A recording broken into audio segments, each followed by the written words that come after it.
नमस्कार आदरणीय दर्शकों, स्वागत है आपका ICR NEH पॉडकास्ट में। जैसा कि हमारे स्वस्थ रहने के लिए सब्जी का महत्वपूर्ण रोल है, उसी प्रकार सब्जी की खेती के लिए उसका नर्सरी का प्रबंधन भी उतना ही महत्वपूर्ण है। तो आज हम बात करेंगे सब्जी की फसलों में नर्सरी प्रबंधन के तरीकों के बारे में, और उसके लिए आज हमारे साथ हैं सर डॉक्टर VK वर्मा जी। स्वागत है सर आपका पॉडकास्ट में। बहुत बहुत धन्यवाद। आपके सभी दर्शकों का बहुत बहुत धन्यवाद। हम सभी के लिए कृषकों से जुड़ना बहुत ही महत्वपूर्ण होता है, क्योंकि हम लोग कृषि से जुड़े हुए हैं और ये हम लोग के लिए गर्व की बात होती है। और आज के इस संस्करण में हम लोग विस्तृत चर्चा करेंगे कि नर्सरी का प्रबंधन कैसे करें और किसान अच्छी उपज कैसे प्राप्त करें। सर, आपने अपने बिजी शेड्यूल से समय निकाला, ये हमेशा हमारे लिए ज्ञानवर्धक और प्रेरणादायक होता है।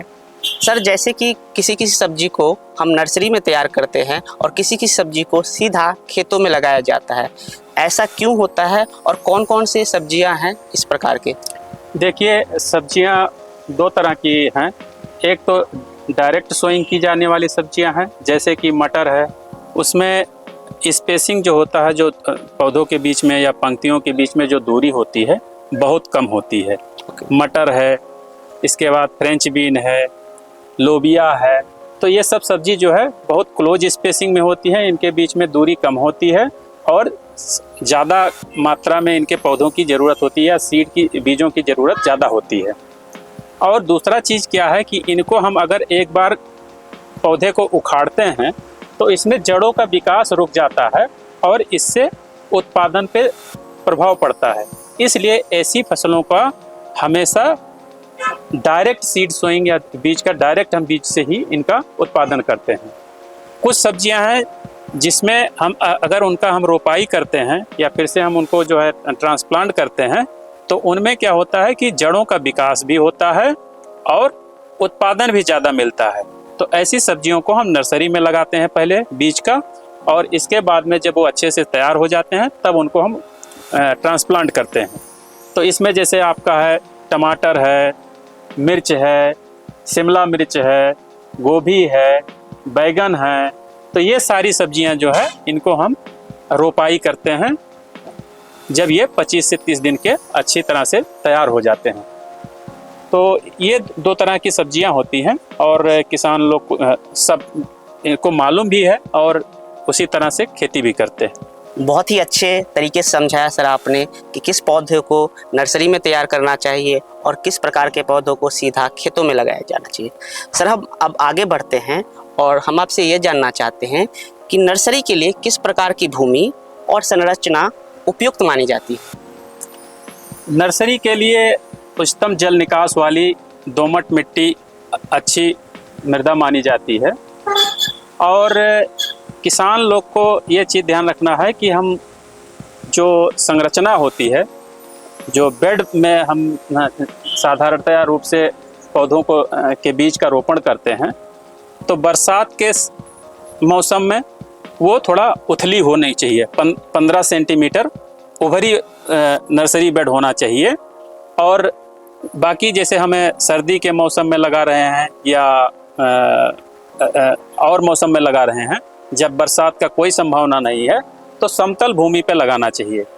जहाँ तक है संरचना जो हमारा बेड की क्या आकार होना चाहिए, तो कृषि के दृष्टिकोण से अगर हम देखें तो 1 मीटर चौड़ा और 3 से 5 मीटर लंबा ये जो बेड होता है, ये सबसे उपयुक्त माना जाता है। क्योंकि इसमें हम बेड के बीच में अगर हम बैठते हैं तो हम करीब करीब जो है आधा मीटर यानी 50 सेंटीमीटर हम बैठ करके आसानी से उसमें हम बीडिंग कर सकते हैं। उसमें हम और भी कल्चरल ऑपरेशन को अच्छे से कर सकते हैं। तो इसीलिए 1 मीटर चौड़ा होना चाहिए और लंबाई जो है 3 से 5 मीटर ज़्यादा ही उपयुक्त माना जाता है। सर, नर्सरी में पॉली हाउस का क्या महत्वपूर्ण है? ये आपने बहुत अच्छा प्रश्न पूछा है। आजकल देखिए किसान भाई जब अपनी फसल को मेन सीजन में पैदा करते हैं तो उनको अच्छी आमदनी नहीं मिलती है। दूसरा चीज़ क्या है, खुले में अगर नर्सरी उत्पादन करते हैं तो तरह तरह के बीमारी, कीट और जलवायु का भी प्रभाव होता है, जैसे कि बरसात है, ठंड है। तो इसको अगर हम बचाना चाहते हैं तो हमें पॉली हाउस सबसे उपयुक्त माना जाता है। इसमें क्या होगा, हम कभी भी व्यावसायिक रूप से भी हम नर्सरी का उत्पादन कर सकते हैं।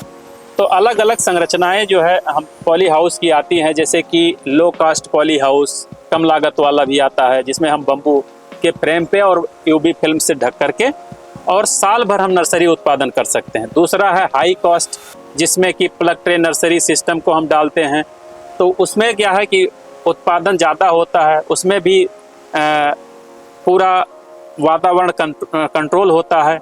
तो इस तरह से बहुत सारे और विधि हैं जिससे हम पॉली हाउस से खेती कर सकते हैं, और मुख्य रूप से नर्सरी उत्पादन, और जिसमें कि हम उनको स्वास्थ्य को भी व्यवस्थित कर सकते हैं, उसमें रोग का भी नियंत्रण कर सकते हैं, उसमें कीट का प्रभाव को नियंत्रण कर सकते हैं।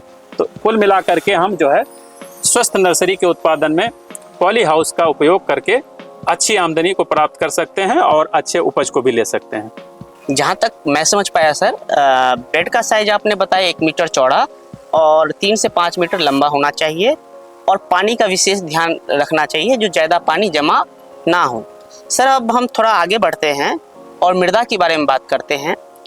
मृदा की तैयारी करते समय हमें क्या क्या सावधानी रखनी चाहिए, इस पे थोड़ा सा बताइए। देखिए, नर्सरी के लिए मृदा का उपजाऊ होना बहुत ज़रूरी है। तो उपजाऊ बनाने के लिए जैसे हमने बताया कि दोमट मिट्टी उच्चतम जल निकास वाली सबसे सर्वोत्तम मानी जाती है। तो ऐसे में 8 से 10 किलोग्राम प्रति वर्ग मीटर की दर से अगर हम सड़ी हुई गोबर की खाद को अच्छे से उसमें मिलाते हैं, तो इससे क्या होगा कि जो पौधों को खुराक की ज़रूरत होती है, नाइट्रोजन, फास्फोरस, पोटास की, ये पर्याप्त मात्रा में पौधों को मिल जाती है। इसके अलावा जब हम नर्सरी बेड तैयार करते हैं तो उसमें क्या होता है कि कीट का भी प्रभाव आता है, बीमारी का भी प्रभाव आता है। तो ऐसे में क्या करते हैं कि अगर हम किसी भी पॉली हाउस के अंदर हम नर्सरी का उत्पादन कर रहे हैं तो उसमें बीमारी होने के ज़्यादा चांसेस रहते हैं। तो ऐसी परिस्थिति में क्या करते हैं कि मिट्टी का उपचार करना चाहिए। किससे? फार्मलिन से 2% का घोल बनाइए और उसको 4 से 5 लीटर प्रति वर्ग मीटर की दर के हिसाब से अच्छे से भिगो दीजिए। और उसको क्या करना है कि जैसे हम इसको फार्मेल्डिहाइड या फार्मलिन से भिगो देते हैं तो उसको पॉलीथीन से कवर कर देना चाहिए 3 से 5 दिन के लिए। फिर इसके बाद में जैसे हमें अगर 15 दिन बाद सोइंग करना है तो करीब करीब 8 से 10 दिन पहले ही उसको पॉलीथीन को हटा देना चाहिए और फिर अच्छी तरह से मिक्स कर देना चाहिए। इसके अलावा क्या करना चाहिए कि जैसे नीम केक वगैरह का भी हम अच्छी तरह से प्रयोग कर सकते हैं, जो कि कीटनाशक का भी काम करता है और उससे न्यूट्रिएंट भी मिलते हैं पौधों को और कीटों से भी बचाता है। तो ये सब चीज़ें ध्यान रखने की ज़रूरत है जब हम नर्सरी की बात करते हैं। सर एक अच्छी नर्सरी के लिए हमें एक उच्च गुणवत्ता का बीज भी चाहिए होता है, तो हमें बीजों का उपचार कैसे करना चाहिए, इसके बारे में थोड़ा सा बताइए। देखिए, आपने बहुत अच्छा प्रश्न किया है कि किसान भाई ज़्यादातर इस क्षेत्र में जो अपने घर का उपज किया हुआ बीज रहता है उसका प्रयोग करते हैं, लेकिन बहुत सारी फसलों में सभी सीड जो आते हैं वो बाज़ार से ही खरीदे जाते हैं, जैसे कि ब्रोकली है, कैबेज है, कॉलीफ्लावर है। तो इन सभी फसलों के सीड जो है या बीज बाज़ार से खरीदे जाते हैं। तो ये जो बाज़ार से हम सीड खरीदते हैं या बीज खरीदते हैं वो बीजोपचारित होते हैं पहले से ही, लेकिन जिसका हम अपने घर में उत्पादन करते हैं, जैसे कि बैगन है, टमाटर है, कद्दू है, खीरा है, तो ऐसी फसलों को बीज उपचार करने की ज़रूरत होती है। तो हम बहुत सारे केमिकल्स बाज़ार में उपलब्ध हैं और उसमें से प्रमुख रूप से थीरम है, कैप्टान है। 2 ग्राम पाउडर के रूप में ये दवाई आती है और उसको 1 किलोग्राम बीज में मिला करके अच्छे से मिक्स करने से तो हम बीजोपचार कर सकते हैं। बीजोपचार का सबसे बड़ा फायदा ये है कि जितने मिट्टी से मृदा जनित बीमारियां हैं उससे बचाव करता है। तो पौधे के या क्रॉप के या नर्सरी के अर्ली स्टेज में बहुत सारी बीमारियां होती हैं, उससे बीजोपचार से निदान मिलता है। सर, जब पौधा बाहर निकल जाएगा तो उसके देखभाल के लिए हमें क्या करना चाहिए? क्या हमें पेस्टिसाइड्स यूज करना चाहिए या नहीं यूज करना चाहिए? देखिए, जब हम नर्सरी का उत्पादन करते हैं तो उसमें कीटों का भी प्रभाव होता है और बीमारियों का भी प्रभाव होता है। कीट में मुख्य रूप से लीफ माइनर और कटवर्म, इनका ज़्यादा प्रभाव होता है। और बीमारियों में डैम्पिंग ऑफ, जिसे आद्र गलन की बीमारी के नाम से जानते हैं, और ये मिट्टी की सतह के ऊपर जो पौधा होता है उसके जड़ के पास जो है पूरा काले रंग का हो जाता है और पौधा गिर जाता है। तो ऐसी परिस्थिति में बहुत सारी चीज़ों को ध्यान रखना चाहिए। तो उसमें सर्वप्रथम क्या करना है कि जैसे मैंने बताया कि आपके नर्सरी बेड का उपचार करना चाहिए। उसमें आप फार्मलिन का यूज़ कर सकते हैं, उसमें ट्राइकोडर्मा, आजकल जो अगर ऑर्गेनिक या जैविक खेती में जा रहे हैं तो उसमें ट्राइकोडर्मा का भी प्रयोग कर सकते हैं, कैप्टान का भी प्रयोग कर सकते हैं। तो नर्सरी बेड को अच्छे से उपचारित करना चाहिए। इसके अलावा क्या है, लाइन में सोइंग करने से क्या होता है कि पौधों के बीच में ज़्यादा स्पेसिंग होता है, उसमें जो है दूरी बराबर होती है। तो उससे क्या होता है कि पौधों के पास में नमी ज़्यादा नहीं होती है और पौधे गुच्छे में नहीं उपजते हैं। तो ऐसे में क्या होता है, बीमारी फैलने की कम चांस रहते हैं। तो इसलिए क्या करना है कि हमेशा कतारों में ही बीज को सोइंग करना चाहिए। इसके अलावा अब उनके बाद उपचार की, अगर मान लो कि बाद में बीमारी या कीट आ गए तो कीटों के लिए उपचार क्या करना है, आप जो है रोगर ले लीजिए, 1 ml प्रति लीटर पानी में मिला करके और उसका स्प्रे कर दीजिए। तो इससे क्या हो गया, कीटों का हम नियंत्रण कर सकते हैं। अब रही बात बीमारी की, तो बीमारी को अगर हमें नियंत्रित करना है तो उसके लिए आपको फंजीसाइड प्रयोग करना पड़ेगा। आप उसमें कैप्टान यूज कर सकते हैं, और कैप्टान के अलावा बहुत सारे और फंजीसाइड हैं जिसको अगर हम स्प्रे करते हैं तो इसको हम इस बीमारी को, डैम्पिंग ऑफ को नियंत्रित कर सकते हैं। तो अब हम पॉडकास्ट के अंतिम पड़ाव पे आ चुके हैं। तो सर, जब नर्सरी तैयार हो जाती है तो पौधों को खेतों में स्थानांतरित करते समय किस प्रकार की सावधानियां रखनी चाहिए? आपने बहुत अच्छा प्रश्न किया है। पौध के स्थानांतरण के पहले हार्डनिंग करने की ज़रूरत होती है नर्सरी में, ताकि उनका इस्टेब्लिशमेंट जब हम खेत में करते हैं तो अच्छी तरह से हो सके। उसके लिए क्या करना है कि जैसे मान लो हम हार्डनिंग करते समय करीब 3 दिन पहले हमें पानी को सिंचाई बंद कर देना चाहिए। 3 से 4 दिन पहले नर्सरी में, जैसे मान लो कि नर्सरी 30 से 35 दिन में तैयार हो जाती है ट्रांसप्लांटिंग के लिए, स्थानांतरण के लिए, रोपण के लिए, तो उसमें हमें 25 दिन बाद जो है सिंचाई बंद कर देना चाहिए। और 30वें दिन पे अगर हमें रोपाई करना है या नर्सरी पौधे को उखाड़ना है तो उसके 24 घंटे पहले हमें पानी देना चाहिए। इससे क्या फ़ायदा होगा कि जब पौधे उखाड़ते हैं तो मिट्टी पूरा गीली नमी युक्त होती है, तो उससे जड़ जो है पौधे के साथ, पूरा नर्सरी पौधे के साथ आ जाते हैं, तो उसमें डिस्टर्बेंस कम होता है और उसमें रोपण के समय जो है पौधे का इस्टेब्लिशमेंट बहुत अच्छे से होता है। तो ये बात ध्यान रखने की ज़रूरत है। दूसरी चीज़ क्या है कि जब रोपाई करते हैं तो उस समय भी हम बहुत सारी बीमारियों के लिए ट्रीटमेंट कर सकते हैं, जैसे कि बैक्टीरियल बिल्ट इस क्षेत्र में बहुत ज़्यादा प्रभावी है, मुख्य रूप से टमाटर, बैगन में। और इसके अलावा हम बहुत सारे जो है बायो कल्चर या माइक्रोबियल कल्चर का भी यूज कर सकते हैं, जो कि हमारी उपज को बढ़ा सकते हैं।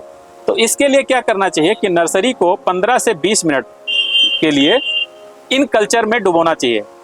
कौन कौन से प्रमुख कल्चर हैं? अगर बैक्टीरियल बिल्ट को हम नियंत्रित करना चाहते हैं तो स्यूडोमोनास कल्चर का जरूर यूज करना चाहिए।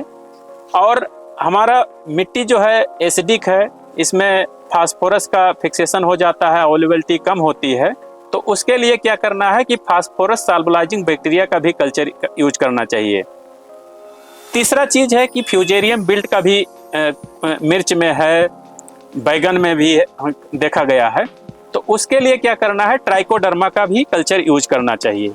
तो अगर हम ट्राइकोडर्मा, स्यूडोमोनास और पीएसबी ये तीनों का अगर हम कल्चर को यूज करते हैं तो इससे क्या हो गया, हम जितने मृदा जनित बीमारी हैं उनसे भी बचाव कर सकते हैं और पौधे का अच्छा स्वस्थ के साथ में अच्छी उपज प्राप्त कर सकते हैं। तो ये ध्यान रखना चाहिए। लेकिन ध्यान ये देने की जरूरत है कि इसके साथ में हमें कोई फंजीसाइड का प्रयोग नहीं करना चाहिए, क्योंकि ये हमारे कल्चर जो है इसमें फंगल भी है और बैक्टीरियल भी है। तो ये सावधानी बरतने की ज़रूरत है। और इनका कल्चर आप बना लीजिए एक कंटेनर में और 15 से 20 मिनट के लिए उसमें जड़ को डुबो दीजिए और फिर शाम के समय रोपाई करने से ज़्यादा अच्छा होता है। बनस्पत सुबह जो करते हैं तो हम सभी लोग उनको, सभी किसान भाइयों को बताना चाहेंगे कि आप जब भी पौधे का रोपाई करें तो शाम में करें, क्योंकि रात में उनको टाइम मिल जाता है, मौसम ठंडा होता है और उससे पौधे का एस्टेब्लिशमेंट अच्छा होता है। सर, जैसा कि आपने बताया, जो पौधों की रोपाई सुबह में ना करके शाम में करना चाहिए, इस बात का हम खास ख्याल रखेंगे। सर, आपने बहुत ही सरल भाषा में बहुत ही उपयोगी जानकारी दी। हमें आशा है कि किसान इसका फ़ायदा उठाएंगे। इसके लिए सर आपका बहुत बहुत धन्यवाद। बहुत बहुत धन्यवाद दीपक जी, आपका बहुत बहुत धन्यवाद। और मुझे पूर्ण विश्वास है कि जो हम लोगों ने आज इस पॉडकास्ट में विस्तृत चर्चा किया है, ये इसका किसान भाई अनुसरण करके अच्छी नर्सरी का उत्पादन कर सकते हैं और अपनी उपज को बढ़ा सकते हैं। आप के सभी श्रोताओं का भी मैं आभार प्रकट करता हूं। आप सभी का बहुत बहुत धन्यवाद। तो साथियों, इस एपिसोड में हमने जाना नर्सरी प्रबंधन के तरीकों के बारे में। आपको कैसा लगा ये जानकारी ज़रूर बताइएगा कमेंट में। हम आपके कमेंट का प्रतीक्षा करेंगे। अगली कड़ी में फिर मिलेंगे नई जानकारी के साथ। तब तक के लिए धन्यवाद।